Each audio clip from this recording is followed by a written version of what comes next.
ஆரோக்கியத்தையும் அறுசுவையையும் தாரக மந்திரமாய் கொண்டு பாரம்பரிய கருப்பட்டியில் செய்த பக்குவமான பலகாரங்கள், தித்திப்பு நிறைந்த தின்பண்டங்கள், நலனும் நற்சுவையும் நிறைந்த தேநீரும் காப்பியும் உங்கள் ஆலடிப்பட்டியான் பாரம்பரிய உணவகத்தில். திராவிட முன்னேற்ற கழக மேடைக்கு வந்தால் வாழ்க்கையில் உயர்வார்கள் என்பதற்கு யானே ஒரு சிறந்த எடுத்துக்காட்டு. போடுங்க. அருமை அருமை அருமை. மண் கண்ட வெண்குடை கீழாக மேற்பட்ட மன்னரும் என் பண் கண்ட அளவில் பணியச் செய்வாய் படைப்போன் முதலாம். விண் கண்ட தெய்வம் பல்கோடி உண்டேனும் விளம்பில் உன் போல் கண் கண்ட தெய்வம் உளதோ சகல கலாவல்லியே. பிறந்தவுடன் எனக்கு கிடைத்தது தாலாட்டு. இந்த உடம்பை விட்டு உயிர் போகிற பொழுது கிடைப்பது நீராட்டு. இடையில் நாம் அனைவரும் பெற வேண்டியது பாராட்டு ஒன்றுதான் என்பதை உலகத்திற்கு உணர்த்தி கொண்டிருக்கிற ஒரு தமிழினத்தின் நடுவில் நின்று ஒரு தளபதியின் பிறந்த நாளில் பேசுவதற்கு வாய்ப்பளித்தமைக்காக உங்கள் அனைவருக்கும் என்னுடைய பணிவான வணக்கங்களை முதற்கண் தெரிவித்துக் கொள்ளுகிறேன். சமயம் என்றாலே சண்டை என்று சொல்லிக் கொண்டிருந்தவர்களுக்கு மத்தியிலே சமயம் அறத்தை நிலைநாட்டும் என்று இந்து சமய அறநிலையத்துறையை கையில் எடுத்து சிறப்பாக செயல்பட்டு கொண்டிருக்கிற தலைவர் அவர்களுடைய உள்ளம் கவர்ந்த கல்வனாக வீற்றிருக்கிற அமைச்சர் பெருந்தகை அவர்களுக்கு என் பணிவான வணக்கங்கள்.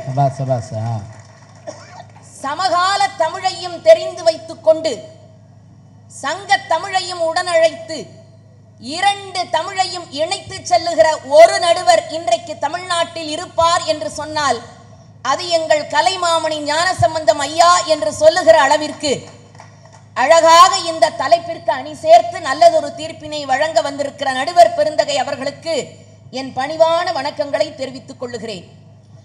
இந்த கூட்டம் ஒன்றும் சாதாரண விஷயங்களை அறிந்து கொள்வதற்காக கூடியிருக்கிற கூட்டம் அல்ல.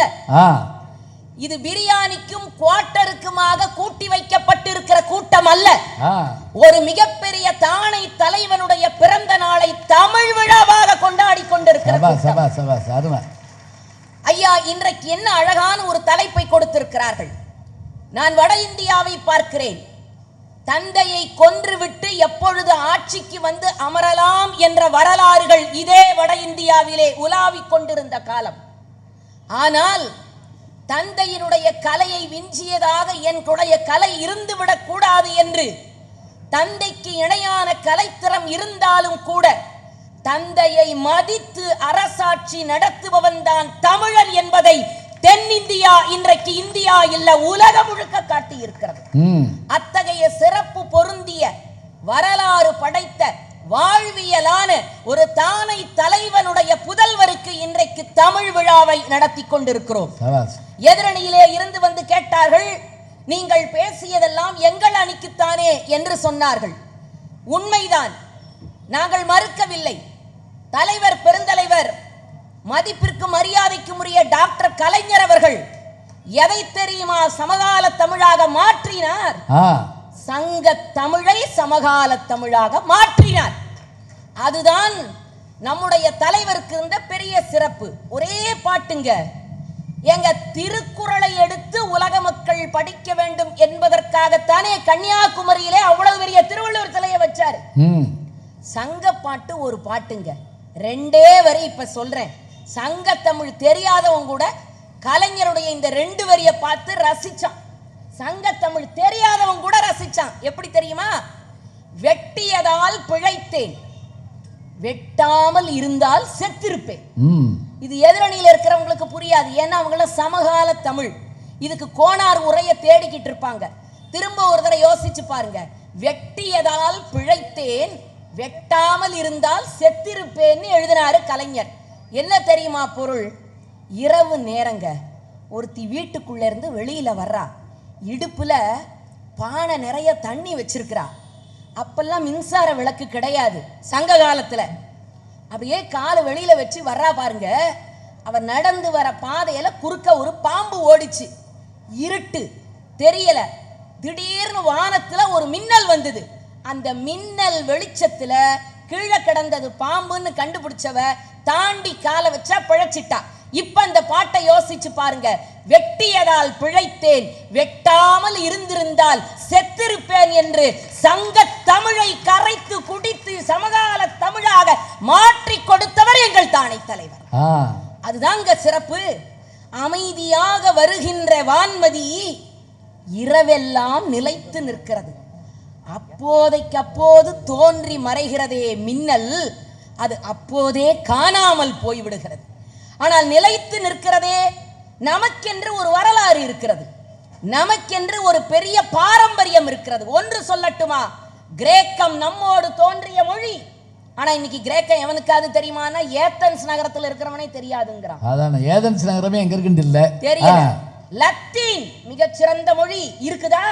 இல்லங்க. ஏன் தெரியுமா?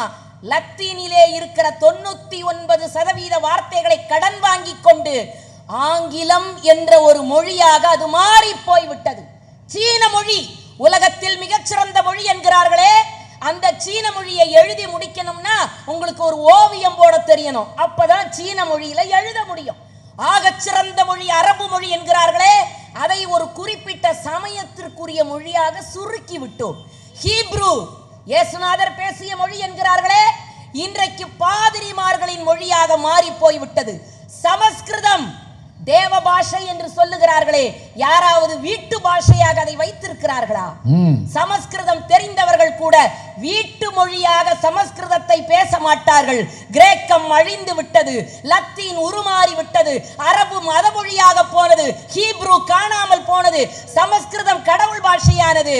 இவற்றோடு தோன்றிய அன்னை தமிழ் மட்டும் இன்றைக்கும் நிலைத்து நிற்கிறது என்றால் ஒரே காரணம், அதனுடைய பாரம்பரியம். இந்த பேசுறாங்க, நீங்க கை தட்டிக்கல, அப்ப உயிரோடு இருக்குன்னு தானே அர்த்தம். ஐயா, அப்படி பாரம்பரியமாக நாங்கள் பாதுகாத்து வைத்த சங்கத்தமிழை இன்றைக்கு சமகால தமிழ் வைத்திருக்கிறதா? என் ஊரு ஸ்ரீரங்கங்க. 2 நாள் முன்னால கோயிலுக்கு போனேன். திருப்பள்ளியோட திருநாள்னு பேர் வச்சிருக்காங்க. என்ன அழகா தெப்போற்சவத்தை திருப்பள்ளியோட திருநாள்னு பெருமாள் கோயில்ல வச்சிருக்காங்க. மாசி மகத்துக்கு. ஆமா, போய் நின்ன பெருமாளுக்கு முன்னால. எனக்கு முன்னால ஒரு அம்மா 3 வயசு பிள்ளைய கூட்டிட்டு வந்து நின்னுச்சு. இப்ப அந்த பிள்ளை அம்மாவை பார்த்து கேக்குது, மம்மி மம்மி இந்த அங்கிள் யாருன்னுச்சு. யார? பெருமாளை காட்டி. பெருமாள? ஆமா. அவர் வேற நீளமா கருப்பா படுத்திருக்கிறாரா, தென் திசை இலங்கை காட்டி படுத்திருக்கிறாரா.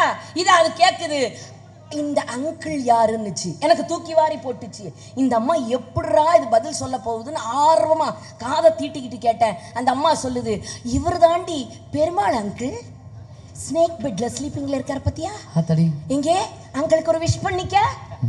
எங்க ஊர்ல ஒரு அம்மா உன் பிள்ளை இப்படித்தான் பேசி போனாங்க. மீனாட்சி மம்மி கோயிலுக்கு போமா அப்படிங்குது.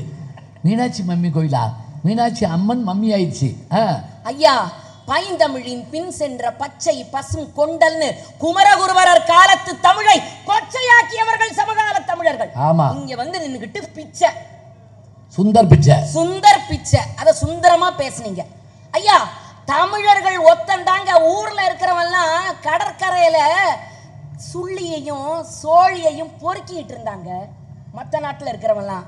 ஆனா தமிழன் ஒருத்தன் தான் கடற்கரையிலே நின்று கொண்டு காந்தளூர் சாலை கலமறுத்து அருளி என்று கப்பல் செய்து கடல் படை நடத்தி வெற்றி கொடி காட்டியவன் தமிழன்.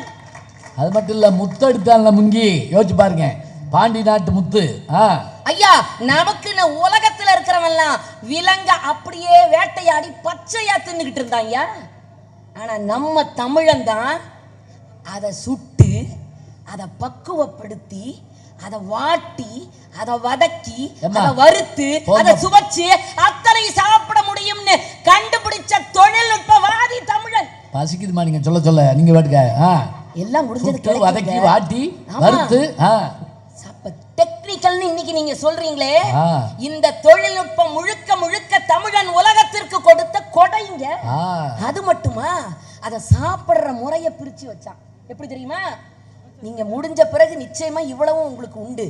உண்ணல், தின்னல், பருகல், நக்கல்னு வச்சான். எப்படி தெரியுமா?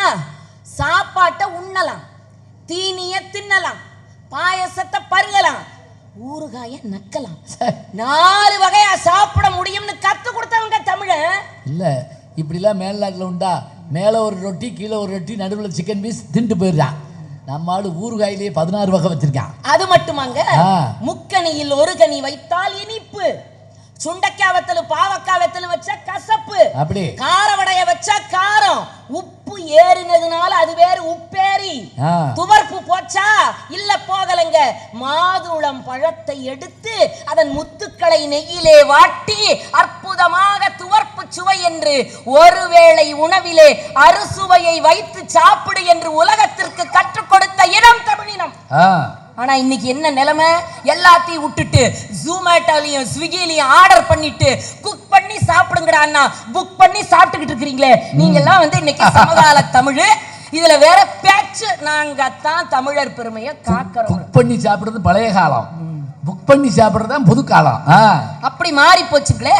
சரி, அதைத்தான் போச்சு, அதை தான் விட்டு தொலைச்சிருவோம். சாப்பாடு யா தமிழன் ஒருத்தன் தாங்க சாப்பாடை விற்காத இனம் தமிழன், தெரியுமா? ஒரு காலகட்டத்திலையும் தமிழ்நாட்டுல சோறு காசு வாங்கிட்டு போட்டதா சரித்திரமே நமக்கு கிடையாதுங்க. எல்லா காலகட்டத்திலும், அது சங்க காலத்துல, இன்னைக்கு வேணும்னா ஒண்ணு செய்யுங்கய்யா, சிறுபானாற்றுப்படைன்னு ஒரு நூல் இருக்கு, வேணும்னா அந்த அவங்க 2 பேத்துக்கும் ஒரு 4 உரையோட வாங்கி கொடுங்க. நீங்க இன்னைக்கு இல்ல சொல்றீங்க மெனுன்னு, ஹோட்டல்ல போன உடனே நம்ம டேபிள்ல வைக்கிறானே, இருட்டுல கண்ணும் தெரியாம கடையும் தெரியாம எதையோ ஆர்டர் பண்ணி சாப்பிடுறீங்களே. உலகத்திலேயே முதல்ல உணவு பட்டியலை கொடுத்தவன் தமிழன். சிறுபானாற்றுப்படையில இந்த ஊருக்கு போனா இன்ன சோறு கிடைக்கும்னு போட்டு கொடுத்தான் தமிழன். முடியுமா உங்களால? இன்னைக்கு விஜயநகர பேரரசு காலத்திற்கு பிறகுதான் ஹோட்டல்ங்கிறதே தமிழ்நாட்டுல வந்துச்சுங்க. அதுக்கு முன்னால வீடுகள் தோறும் உணவு படைத்து ராப்பிச்சக்காரன்னு வச்சிருந்தானே, எதற்கு? காசு இல்லாமல் யார் வீட்டுக்கு போனாலும் சோறு உண்டுன்னு இருந்ததுங்க. வெத்தலைன்னு பேர் வச்சான். ஏன் தெரியுமா? அது காய்க்காது, பூக்காது, கனி கிடையாது, வெத்து இலை, வெற்றலைன்னு வச்சான். சோட விட்டீங்களா? இன்னைக்கு எங்கேயாவது வெத்தலை பூ பார்த்திருக்கீங்களா? வெத்தலை காய், வெத்தலை பழம் இல்ல, அதுக்கு எதுவும் இல்ல, அது வெற்றி இலை, அதனால வெத்தலை பேர் வச்சிருக்கான் பாருங்க. இன்னைக்கு வெத்தலை போட்டா மாடு முட்டும்னு இந்த ஆளுக புரடி கிளப்பி விட்டுருக்காங்க. இதோட மட்டும் இல்ல, ஒரே ஒரு கருத்தை சொல்லி முடிக்கிறேன். நடுவர் பெருந்தகை அவர்களே, தமிழனுடைய விளையாட்டுக்கு இணை உலகத்துல எதுவும் கிடையாது. அவர் சொல்லிட்டு போனார்ல அவ்வளவு பெரிய விளையாட்டை. நான் சொல்றேன் கேளுங்க, உலகத்தில் இருக்கிற எல்லா விளையாட்டிலும் தலை சிறந்த விளையாட்டு எது தெரியுமா?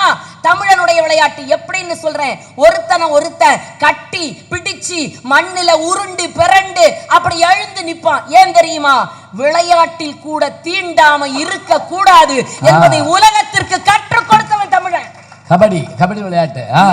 நீங்க கிரிக்கெட்ட தொடாமலே விளையாடலாம். அவன் எங்கேயோ நிப்பான், இவன் எங்கேயோ நிப்பான். ஆனா தமிழ்நாட்டில் அப்படி இல்லை. தமிழன் என்ன செய்தான்? கட்டி பிறண்டு உருண்டு எல்லாவற்றிலும் சிறப்பை கொண்டு வந்து வைத்தான். பல்லாங்குழி விளையாட்டு நம்ம விளையாட்டு. என்ன காரணம்? இருக்கிறவனிடத்திலே இருந்து அள்ளி இல்லாதவனுக்கு கொடுடாங்கிறத விளையாட்டு மூலமா கத்து கொடுத்தாங்க. ஆடுபுலி ஆட்டம் நம்ம விளையாட்டு. ஏன் தெரியுமா? வேளாண் சமூகம் பிழைக்க வேண்டும் என்பதற்காக ஆடுபுலி ஆட்டம்னு வச்சோம். அது மட்டுமா? சதுரங்கம் நாம் உலகத்திற்கு கற்றுக் கொடுத்த விளையாட்டு. எப்படி தெரியுமா? சதுரங்கத்தினுடைய உச்சம் போர் முறைகளினுடைய வெற்றி. ஆகவேதான் நம் தானை தலைவர் அவர்கள் சதுரங்கத்தை கையிலே எடுத்தார், உலகத்திற்கு காட்ட வேண்டும் என்பதற்காக. சான்றோர் பெருமக்களே, சொல்லிக்கொண்டே போகலாம் தமிழனுடைய பெருமையை. ஒன்று வேண்டும் என்றால் இவர்களை பாராட்டலாம். என்ன தெரியுமா? சட்டியில் இருந்தால் தான் அகப்பையில் வரும் என்பார்கள். சட்டியில் இருந்துச்சு, நீங்க அகப்பையில எடுத்து கொடுத்தீங்க. வேணும்னா இப்படி சொல்லலாம், பாரம்பரியமும் பெருமையும் சங்க தமிழில், அதை பரப்பியவர்கள் வேண்டும் என்றால் சமகால தமிழ். சங்க தமிழிடத்திலே பெருமை இருந்தது, அது அழிந்து போன பொழுதெல்லாம் மீட்டெடுத்தீர்கள் வேண்டும் என்றால் சொல்லலாம். சங்கத்தமிழ் கீழடின்னு ஒண்ணு இருந்ததுனால தானையா இன்னைக்கு அகழாய்வுன்னு ஒண்ணு செஞ்சீங்க. போய் முதல்வர் தொடங்கி வச்சார்ல, இப்ப 2 நாளைக்கு முதல்ல பார்த்தோம்ல, பாத்தீங்கல்ல? அப்ப கீழடி என்று புதைந்து போன பெரிய பெரிய சம்பிரதாயங்களும் பாரம்பரியங்களும் நாகரிகமும் தமிழனுக்கு உரியது. ஒன்று சொல்லி முடிக்கிறேன், நாகரிகமும் பண்பாடும் என்னவென்று உலகத்தவர்கள் தவித்துக் கொண்டிருந்த பொழுது 2 வரியில் தமிழன் சொன்னான். எப்படி தெரியுமா? என்னை சுற்றி இருக்கிற பொருள்களை எல்லாம் எப்படி எனக்கு சாதகமாக பயன்படுத்திக் கொள்ள வேண்டும் என்று எண்ணுவது நாகரிகம். திரும்ப சொல்லுகிறேன், என்னை சுற்றி இருக்கிற பொருள்களை எல்லாம் எனக்கு சாதகமாக எப்படி பயன்படுத்திக் கொள்ள வேண்டும் என்பது நாகரிகம்.